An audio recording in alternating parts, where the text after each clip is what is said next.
नमस्कार, मैं हूं आरजू अंसारी और आप देख रहे हैं राष्ट्रीय जगत विजन न्यूज।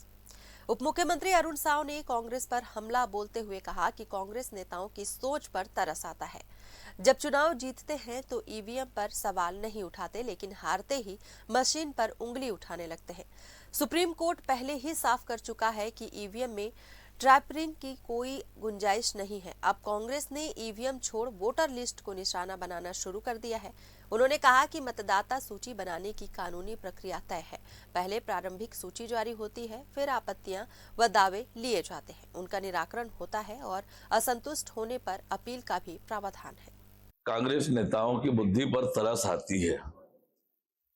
जब चुनाव जीतते हैं तो ईवीएम पर कोई प्रश्न चिन्ह नहीं करते हैं, जैसे ही चुनाव हारते हैं ईवीएम पर प्रश्न चिन्ह करते हैं। अब ईवीएम पर सर्वोच्च न्यायालय ने बार बार कहा कि इसमें टेम्परिंग की कोई गुंजाइश नहीं है, तो ईवीएम का रोना इन्होंने बंद कर दिया। अब वोटर लिस्ट पर टपके हैं, अटके हैं और वोटर लिस्ट तैयार करने की एक वैधानिक प्रक्रिया है।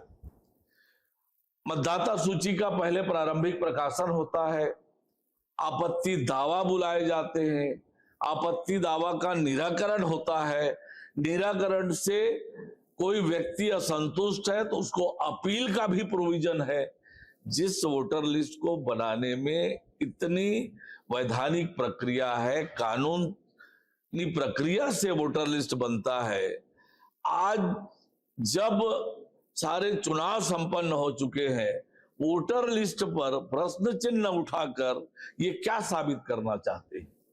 और एक तो कांग्रेस के नेता ये बोल रहे थे कि बैलेट पेपर से चुनाव होना चाहिए। बैलेट पेपर से चुनाव हुए, बैलेट पेपर में भी कांग्रेस पार्टी बुरी तरह से हारी।